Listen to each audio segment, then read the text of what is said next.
salut à toi.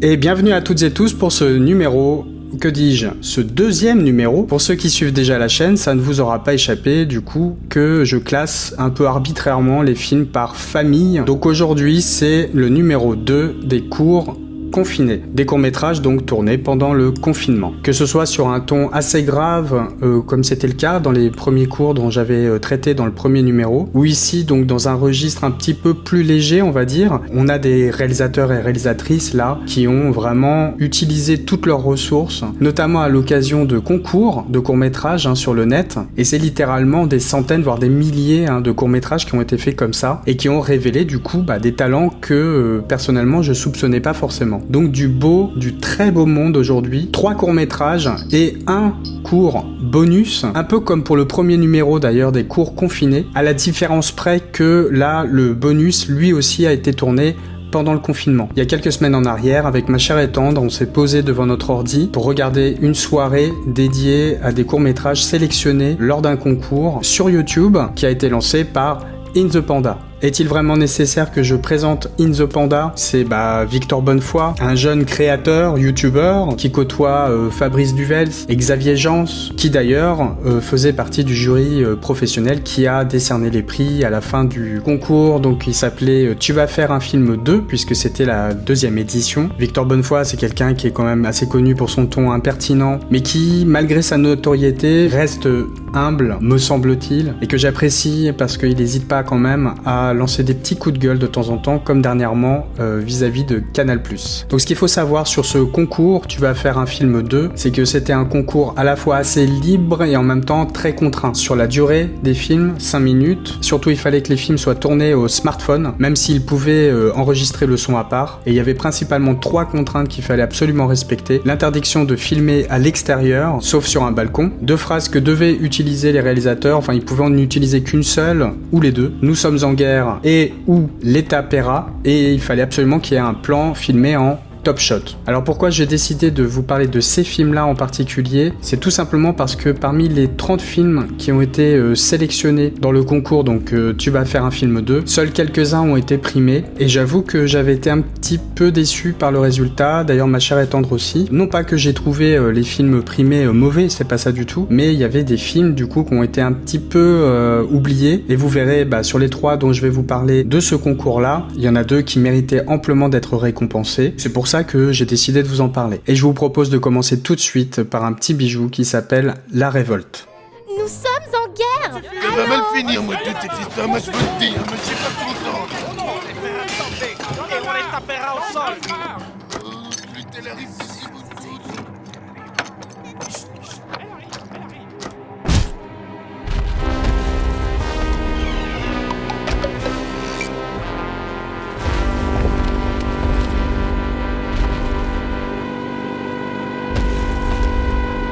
Ça va C'est pas n'importe quoi, tu lances n'importe comment. T'es qu'une salle. Ah mais vous allez vous calmer direct. Vous me refaites pas le coup parce que ça va être la déchetterie pour tout le monde. La Révolte de Victoria Pellet et Arnaud Lefebvre. Victoria et Arnaud, c'est 2 jeunes réalisateurs de 25 ans, originaires de Lyon mais qui vivent actuellement à Valence, passionnés de dessin et de cinéma, et qui sont sortis tous les 2 diplômés d'une école d'animation en 2019. Voilà, depuis ils travaillent sur divers projets professionnels, en studio, pour du court-métrage, de la série. Ils sont intermittents, donc c'est vraiment leur métier, mais il leur arrive de passer à la réalisation de temps en temps, soit en live, soit en animation. Alors qu'est-ce que ça raconte ? On est dans une cuisine, on entend au début des voix off de personnes mécontentes, et puis ça monte, et puis on s'aperçoit que c'est en fait les meubles qui sont en train de baver sur leur propriétaire. Comme quoi elle est super négligée, elle nettoie rien, tout c'est le bordel, il y a un meuble qui dégueule littéralement tout ce qu'elle a enfourné comme nourriture, etc. Là-dessus, la propriétaire déboule, donc Victoria elle-même, et on assiste à une véritable insurrection, c'est-à-dire la cuisine qui se rebelle contre sa propriétaire, et la propriétaire qui est un peu en mode Macron premier, Essaye de remettre de l'ordre là-dedans. Va-t-elle y arriver? Regardez le film, vous le saurez. Avec les contraintes du concours, tu vas faire un film 2. Je crois qu'ils ont vu là l'occasion de montrer un petit peu toute l'étendue de leur talent en continuant de travailler, mais aussi pour s'amuser, quoi. Ce que me disait Victoria, c'est que déjà la période de 10 jours qui était donnée pour la réalisation, c'est déjà extrêmement contraignant pour de l'animation, et que du fait du confinement, voilà, ils étaient obligés de faire avec ce qu'ils avaient, donc il fallait vraiment être hyper réaliste, ça c'est ces termes, et de faire selon leurs moyens et leurs compétences. Évidemment, comme ils sont habitués à l'animation, la stop motion, donc le fait de faire bouger des objets image par image, là encore c'est ces termes, ça lui a semblé comme une évidence. Et bien sûr, comme ils n'avaient pas le temps du tout de fabriquer des petits personnages, etc., ils se sont dit qu'ils allaient utiliser ce qu'ils avaient concrètement sous la main, les placards, les tiroirs, le four, enfin tout l'électroménager qu'il y avait de disponible dans leur cuisine, et qu'en utilisant donc le fait de pouvoir ouvrir et fermer les objets, les meubles, etc., ça allait pouvoir leur permettre de faire de la lip sync, c'est-à-dire le fait de pouvoir synchroniser comme des mouvements de lèvres avec des paroles. Pour le personnage qu'incarne Victoria, ils se sont quand même demandé s'ils allaient pas la faire en live action, ne pas être en stop motion, mais ça aurait été quand même un petit peu dommage, effectivement, je suis d'accord avec eux, et à titre personnel, je pense que ça aurait été surtout beaucoup moins drôle. Toujours en respectant les contraintes du concours, bien sûr ils ont tourné au smartphone, celui de Victoria, ils ont dû surtout trouver des petites astuces pour bien stabiliser l'image, parce que bien sûr quand on fait du stop motion, on fait comme des photographies, et puis après on va bouger les choses, si le pied sur lequel est la caméra il est pas stable, c'est chaud. Et donc là, ils ont carrément utilisé des cartons, des trucs pour bien stabiliser le pied, de façon à ce qu'il soit pas avec du cadre mouvant, parce que ça fout tout en l'air, quoi. Même pour la lumière, en fait, ils ont fait avec l'éclairage naturel, avec la lumière naturelle, pour un petit peu déboucher les ombres, comme on dit. Ils ont utilisé des miroirs, comme là, par exemple, j'ai une petite lumière qui me permet de pas avoir la moitié du visage complètement noir. D'ailleurs, il commence à faire une chaleur là-dedans, je ne te dis pas. C'est mes vieilles mandarines, là, que j'utilise, et je peux vous dire que comme c'est des professionnels, Victoria et Arnaud, ils ont quand même pu bénéficier de l'aide de professionnels pour le son, des amis qui tiennent le studio Post Météor, Eva Lacanal et Chloé François, d'ailleurs qui ont une chaîne YouTube du même nom. Je tâche de mettre les liens toujours sous cette vidéo. Et enfin Clément Barou qui s'est occupé du sound design et de la composition de la musique du film, très réussi. Nous sommes tout de même plutôt bien ici. Plutôt bien. Ma che se dice, je ne crois pas. Vous avez vu la tête du petit Timmy? Mais les pauvres garçons se fait gaver jusqu'à l'étouffement. On sent bien que tout le monde s'est bien éclaté, quoi. À tel point que nous-mêmes en tant que spectateurs, je sais pas, vous verrez de votre côté, mais personnellement, je l'ai regardé plein de fois et à chaque fois, je jubile. Cette bonne humeur et cette ingéniosité, cette créativité, puis surtout l'humour vraiment débordant du court-métrage, fait qu'à chaque fois, je passe un super bon moment, quoi. Et c'est pas sans me poser un gros problème. C'est que d'habitude, j'arrête les films quand je les visionne, et avec celui-là, j'en suis carrément incapable. Je sais pas pour vous, mais personnellement, j'ai toujours eu ce truc-là aussi avec les objets, par peut-être pareidolie, c'est-à-dire qu'on voit des formes humaines ou des formes d'animaux dans des choses complètement inertes, que ce soit sur les murs, dans les nuages, et là, en l'occurrence, dans le mobilier de la cuisine, et je suis sûr que tout le monde y a déjà pensé une fois, en se disant, mais c'est vrai que mon four, il a une drôle de gueule quand même. Du fait des boutons, ou des voyants, par symétrie en fait, les objets, la façon dont ils sont fabriqués, on peut très vite leur trouver des yeux, une bouche, et ça a sans doute déjà été fait, bien sûr. Je dis pas que là ils ont inventé quelque chose d'inédit, mais c'est super bien fait. Parce qu'ici, la technique, le son, le rythme, l'humour, etc., tout fonctionne tout le temps super bien. D'où mon incompréhension et ma déception quand ils ont remis les prix à la fin, parce que vraiment, je trouve que là, il y avait un boulot qui était juste impeccable. On a des réalisateurs là qui utilisent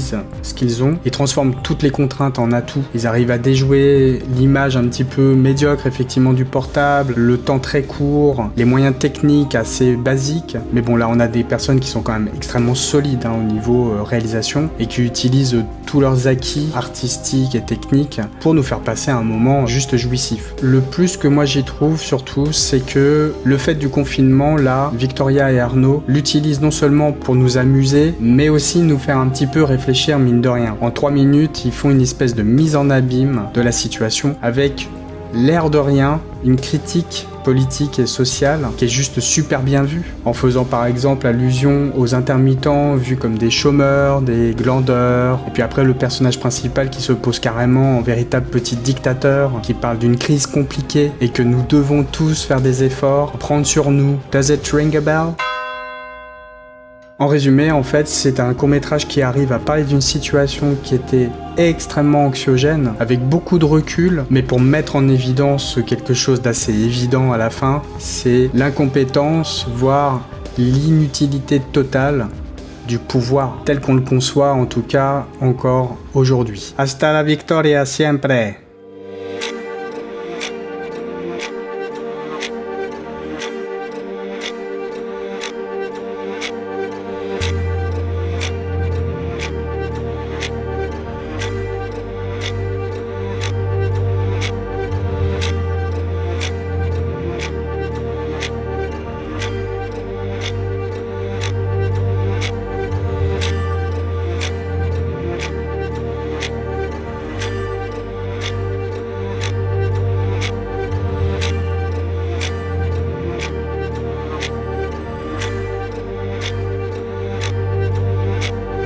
Mort pour la France de Grégoire David. Grégoire, c'est un jeune réalisateur de 28 ans qui habite à Rennes et qui réalise des films depuis le lycée. Il a eu un déclic en fait en découvrant la série Le Visiteur du Futur que tu dois connaître forcément. Et à l'âge de 14 ans, c'est son expression, il a sa première claque de cinéphile en découvrant les films de Chaplin en VHS chez ses grands-parents. Ce qui est marrant avec le sujet d'aujourd'hui, c'est que c'est justement en découvrant qu'il pouvait faire des films avec très peu de moyens que ça lui a donné envie de faire des films. Toujours selon ses termes, il était très nul au début, et puis après, step by step, petit à petit, il a fini par s'améliorer. Grégoire, c'est surtout quelqu'un pour qui YouTube n'a plus beaucoup de secrets, je pense, puisque il a créé une chaîne YouTube qui a été très florissante, l'atelier QRB, qui la dernière fois que j'ai regardé en tout cas, avait 25 000 abonnés, ce qui est quand même bien solide, et de son propre aveu, c'est comme ça en fait qu'il a pu vraiment progresser. Il me dit, ça se voit d'ailleurs au fil des épisodes, comme on dit, c'est en forgeant qu'on devient forgeron. Il a fait aussi un tour par la faculté de cinéma de Rennes, ce qui lui a surtout permis de rencontrer des personnes, d'après ce que j'ai compris, qui étaient tout aussi passionnées que lui. Donc Mort pour la France, c'est donc un film qui a été fait pour Tu vas faire un film 2 aussi. Qu'est-ce que ça raconte? On a une histoire qui se déroule à l'envers. On commence par un type qui est sur le sol, il y a du sang sur le sol derrière sa tête, qui rentre dans sa tête, et on va passer les quelques minutes à l'envers du court-métrage à découvrir pourquoi ce type s'est retrouvé par terre, visiblement blessé à mort. L'idée de raconter quelque chose à l'envers, c'était quelque chose qui, visiblement en tout cas, le turlupinait depuis un certain moment. Surtout le fait d'essayer de comprendre comment on passe d'un point C à un point A en passant par le B, si j'ai bien compris. J'ai pas du tout l'esprit logique, donc d'essayer à chaque fois de trouver tous les trucs qui ont déclenché ce qu'on découvre.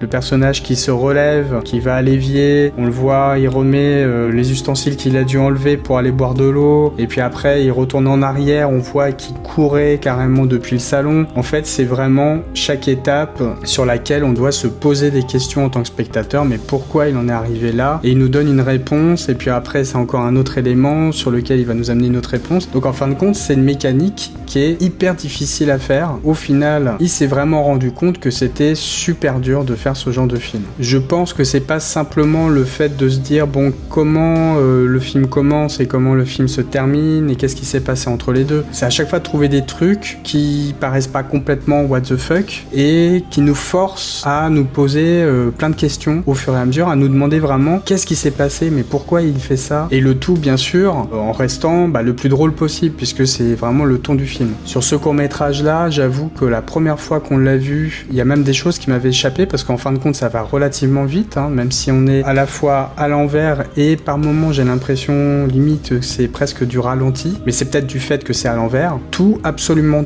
tout m'a un peu scotché. L'idée de chaque plan est vraiment très travaillée. Même quand la caméra bouge dans tous les sens, c'est complètement voulu, c'est complètement maîtrisé. Allez, il y a guère que le grain, en fin de compte, du portable, hein, qui, bon, évidemment, dénature un petit peu la qualité. Mais même comme ça, honnêtement, en plus, il y a un format très bien choisi, puisque ça permet, je pense surtout au personnage, de vraiment passer d'un côté à l'autre de l'image. On balaye vraiment ce qui se passe, même si on est très proche de lui. Il y a une dynamique, en tout cas, qui s'installe de cet ordre-là. Je trouve que Grégoire est non seulement crédible, mais surtout très drôle. Il faut voir vraiment ce qu'il fait sur sa chaîne, par exemple. On passe du début où on se dit, mais il a été attaqué, qu'est-ce qui s'est passé? Finalement, non, c'est un accident, d'accord. Après, on voit qu'il est très énervé, donc on se dit, oula, mais il y a quelqu'un peut-être avec lui qui...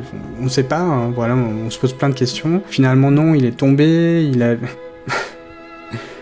À chaque étape, Grégoire transmet quelque chose qui est très clair et en même temps où on peut imaginer d'autres choses que ce qui lui arrivait réellement. En plus de ça, donc la musique qui est omniprésente est magnifique.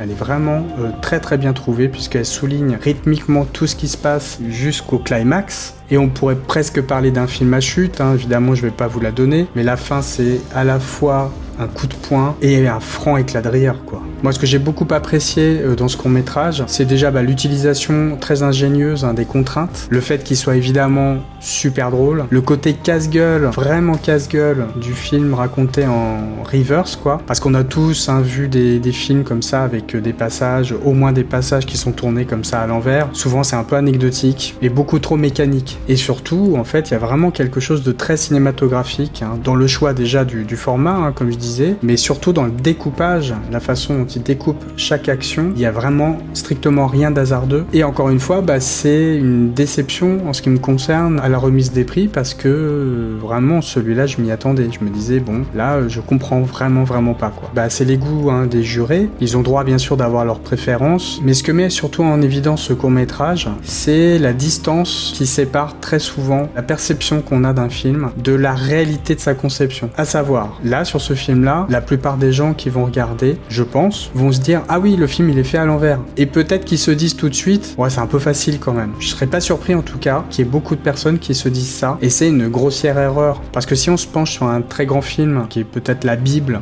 pour tous ceux qui s'essaient à cet exercice, Memento de Christopher Nolan, en partant des conséquences pour arriver aux causes, il faut avoir un sacré foutu esprit logique pour rendre toujours ça pertinent, intéressant, sans que ce soit mécanique, mathématique. Voilà, donc en résumé, un court-métrage qui est un exercice de style, c'est très clair, et c'est peut-être pour ça qu'ils l'ont pas primé, je sais pas. Mais quand c'est réussi à ce point-là, honnêtement, faire la fine bouche, privilégier d'autres courts-métrages qui, pour le coup, me semblaient beaucoup moins intéressants dans ceux qu'ils ont primés, c'est franchement dommage. Mais du coup, je vais prendre ma petite revanche. Gentille la revanche, hein, gentille. Je vais vous parler d'un petit bonus. J'ai envie de vous parler d'un autre film de Grégoire, qui lui a été fait à l'occasion du concours, le cours Roulette, dont j'ai déjà parlé dans le numéro 1 des cours confinés. Donc c'est parti pour cette petite revanche.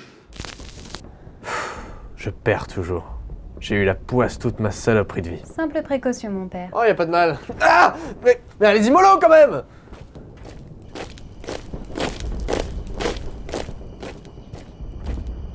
La France sera bientôt libérée de la vermine allemande. Et cette victoire, on la devra au courage des résistants français. Cool. Et donc vous faites quoi là? J'attends. Les troupes américaines devraient être là d'un moment à l'autre.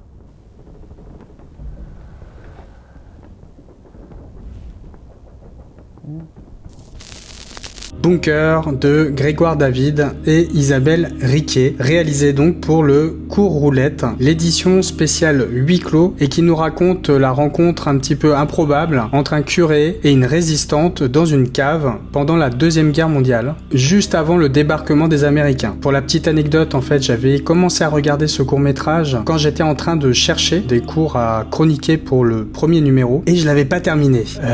Voilà, j'ai mis stop, quoi. Pour être tout à fait sincère, en fait, j'avais vu qu'il avait eu un prix, et l'idée pour moi sur le premier numéro, c'était pas forcément d'aller vers les films qui étaient primés, pour découvrir un petit peu d'autres choses, etc. Donc là, on a un court-métrage qui est quand même assez ambitieux par sa dimension, on va dire, historique, et qu'il a coécrit donc avec sa conjointe, Isabelle Riquet, qui incarne la résistante, sachant que lui, bien sûr, est le curé. On est en plein confinement, donc ils étaient que tous les deux. Et selon sa propre expression, voilà, ils ont voulu tourner dans leur cave, en tout cas, quelque chose qui avait de la gueule. Ce qui paraît juste évident tout de suite dans ce court-métrage, c'est la qualité de la mise en scène, avec des choix artistiques très tranchés au niveau de la photographie, avec un noir et blanc et un effet pellicule et de grain à l'ancienne, qui fait bien son effet. Mais ce qu'on voit tout de suite, c'est des vrais personnages, incarnés en plus avec humour et avec pertinence. On rigole, et à la fin même, on s'émeut, avec une résolution, bien évidemment que je vais pas vous donner, mais qui fait complètement sens, non seulement avec le confinement, mais de façon plus générale, en fait, avec une situation politico-sociale qui est assez pesante, assez lourde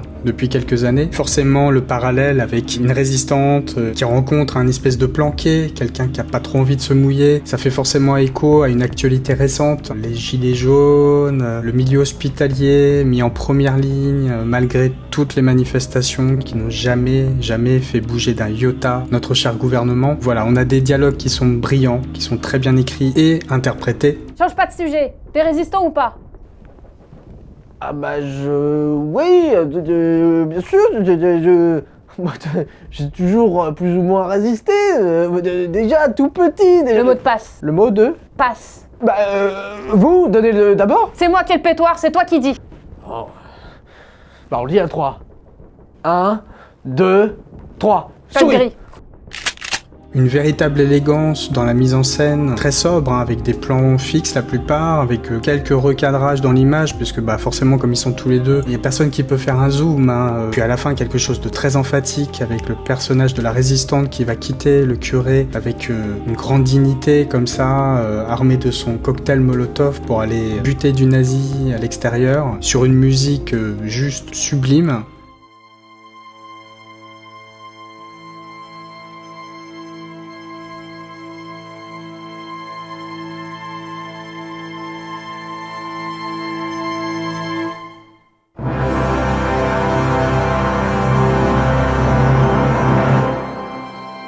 Donc en fait, la très grande classe, quoi. En revoyant en tout cas Bunker, du coup, je me suis vraiment rendu compte que Grégoire avait un sacré putain de talent, que ce soit donc au niveau de l'écriture, au niveau de la mise en scène, du découpage technique, etc., mais aussi de l'interprétation. Isabelle Riquet est impeccable, avec un regard hyper magnétique qui nous capte tout de suite, et en même temps, voilà, avec un ton très léger. Ça peut faire penser pas mal à la grande époque de Canal+, par exemple, ou à Eric et Ramsey, enfin ce genre d'humour, vous savez, l'air de rien, on dit quelque chose qui est complètement à côté de la plaque. Est-ce que c'est pas un peu contradictoire pour une résistante d'être blonde aux yeux bleus? Mais ça en dit beaucoup sur le personnage, ça fait exister le personnage, ça le rend un peu con, mais en même temps, ça nous le rend extrêmement attachant. Voilà, les petites anecdotes, les petites histoires qui se racontent, en picolant un peu, enfin voilà. Il y a du coup un hommage à un cinéma, j'ai envie de dire d'antan, cinéma français évidemment, tout particulièrement la traversée de Paris, puisque on a dans la traversée de Paris une grande scène entre Gabin, Bourvil et De Funès, qui commençait tout juste à l'époque, dans une cave, et autour de l'image du bon vivant à la française,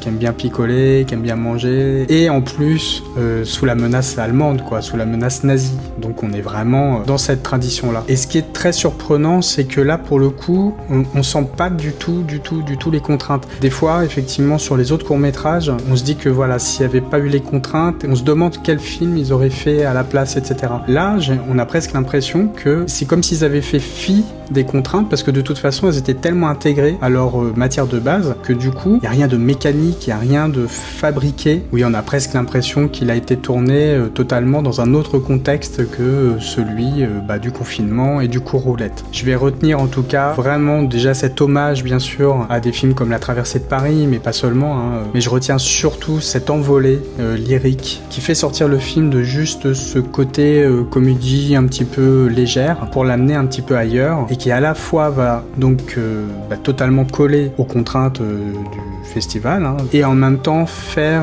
encore une fois une mise en abîme de quelque chose d'autre qui est complètement la situation qu'on connaissait pendant le confinement. Donc vraiment bravo Grégoire et Isabelle, c'est du grand art.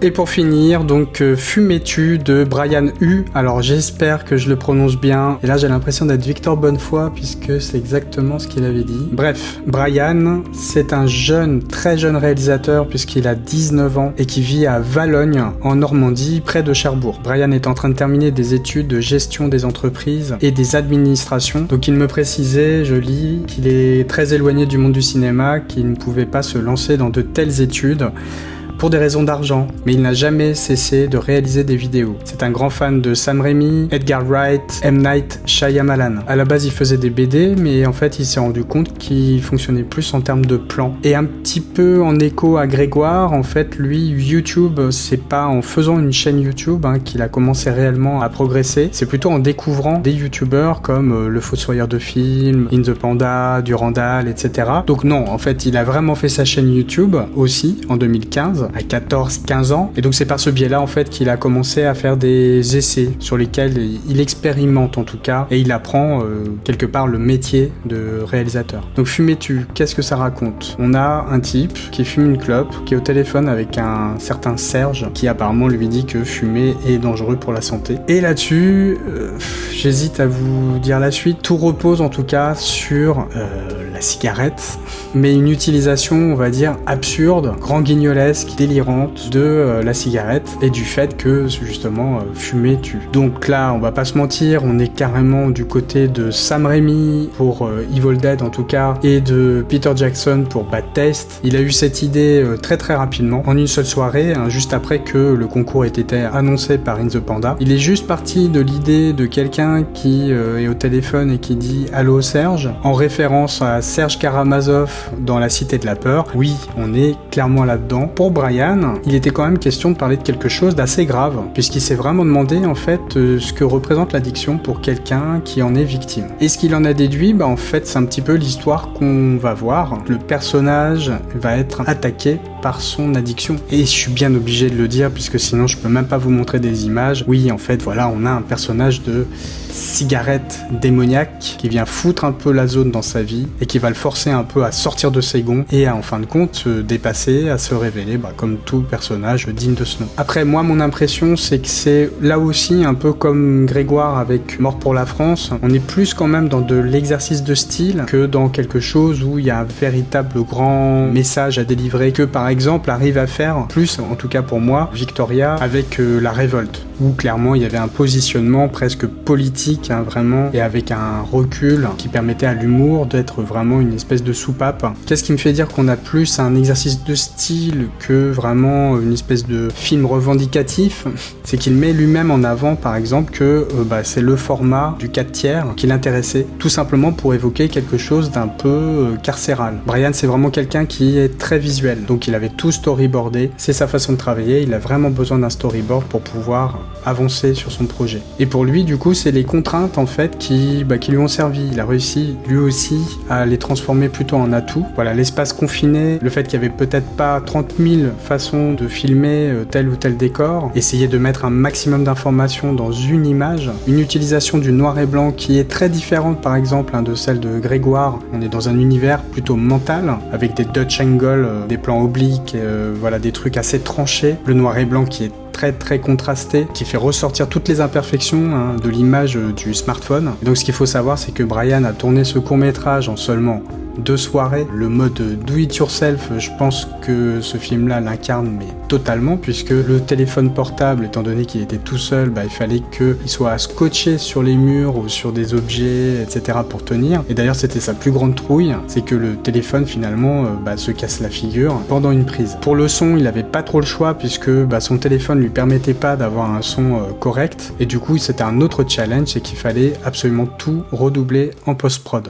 Oui, non mais Serge, fumais-tu, si ça tue vraiment, ça se saurait. Voilà, il utilise beaucoup aussi des filtres rouges qui permettent de styliser considérablement et de faire entrer le film quasiment dans un côté BD, en fait. Encore une fois, un peu comme Sam Raimi dans toute sa filmographie. Là, je pense particulièrement à Darkman, film ô combien mésestimé de Sam Raimi. Fumais-tu, il a eu quand même 2 prix au concours, donc Tu vas faire un film 2, celui du meilleur acteur et celui de la meilleure utilisation des contraintes. Et donc on sent bien que Brian a voulu vraiment se lâcher complètement au niveau du jeu, c'est ce qui lui a valu un prix, c'est pas pour rien. Il y a un côté presque jusqu'au boutiste qu'on a tendance à perdre aujourd'hui. On est quand même la plupart du temps dans des courts-métrages, même les courts-métrages amateurs, dans un registre très réaliste. Il faut que ça fasse très naturel, très, j'ai envie de dire presque anecdotique. Et c'est vrai que on a de moins en moins des gens qui se risquent à faire des choses très stylisées, par exemple néo-expressionnistes.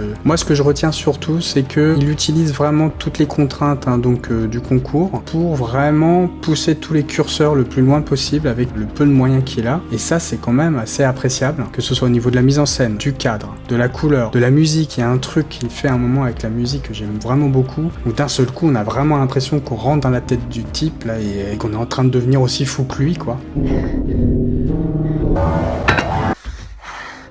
Bien sûr, on peut pas du tout mettre de côté le fait que ça nous fait forcément penser, encore une fois, à Sam Raimi, Peter Jackson et consorts, mais en même temps, c'est un court-métrage français. Voilà, je disais tout à l'heure La Cité de la Peur avec Serge Karamazov, et le film se termine sur ni plus ni moins que la réplique la plus célèbre de George Abitbol dans La Classe américaine. Il y a quand même plus honteux comme référence, je pense. Il faut quand même que j'amène un petit bémol, mais qui, en fin de compte, n'est pas vraiment un défaut. C'est plutôt justement quelque chose qui va encore plus le rapprocher de Evil Dead ou Bad Taste, ce genre de film, c'est que on n'aura plus jamais la même impression de ce film-là après l'avoir vu. Je m'explique. C'est le genre de film qui fonctionne vraiment à plein régime, à 100%, la première fois qu'on le voit. Dès le deuxième visionnage, on n'aura plus jamais la même jubilation. Parce que c'est des films qui sont comme ça. C'est compact, c'est... J'avoue que je pourrais plus jamais regarder Bad Taste, en tout cas jamais plus comme je l'ai regardé quand je l'ai découvert, à l'âge de peut-être 12-13 ans, je me souviens plus. Là j'ai eu un peu la même impression. La première fois je me suis bien marré, j'ai trouvé ça complètement... dingue, quoi. Et la deuxième fois, non. Je me suis beaucoup plus attaché, en fait, à comment il a fait les choses, etc. Mais bon, vous verrez par vous-même. Donc je rejoins ce que disait Fabrice Duvels lors de la soirée de remise des prix. On voit plus ce genre de film aujourd'hui. Ça fait du bien de voir des choses qui sont aussi jusqu'au boutiste. Et pour conclure, même s'il s'en défend un petit peu, il y a un véritable background sociopolitique. Lors du visionnage des 30 films qui avaient été sélectionnés par Victor Bonnefoy et son acolyte, c'est le seul Fumais-tu où la phrase « l'État paiera » revêtait réellement cette dimension révolutionnaire. Et du coup, je peux pas m'empêcher de trouver que l'utilisation de couleurs aussi tranchées, sachant que le noir et le rouge, quand on les met ensemble, ça a quand même un sens historiquement.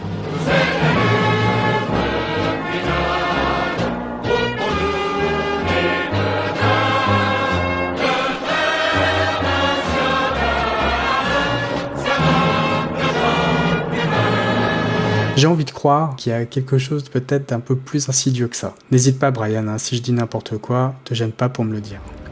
Voilà, c'était le deuxième numéro des cours confinés. J'espère sincèrement que ça vous plaît, que ça continue de plaire à ceux qui sont déjà abonnés. Ne vous gênez pas pour mettre en commentaire ce que vous en pensez, vraiment ça m'intéresse beaucoup. C'est une chaîne qui va évoluer, c'est déjà prévu. En fait, je n'ai pas mon matériel habituel, donc c'est pour ça que je suis obligé de faire avec cette webcam dégueulasse. Et au niveau du son, bon, ça va encore, mais c'est quand même pas encore la panacée. Donc ça va évoluer vraiment. Pendant l'été ou juste après, je tâcherai aussi d'être plus efficace. Là, je me rends compte que j'ai parlé quelque chose comme 3 heures aujourd'hui. Donc je te raconte pas le montage.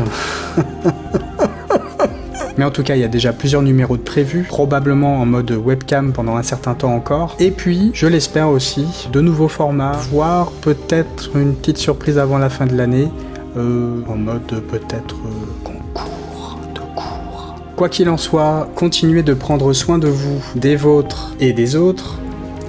Et à bientôt.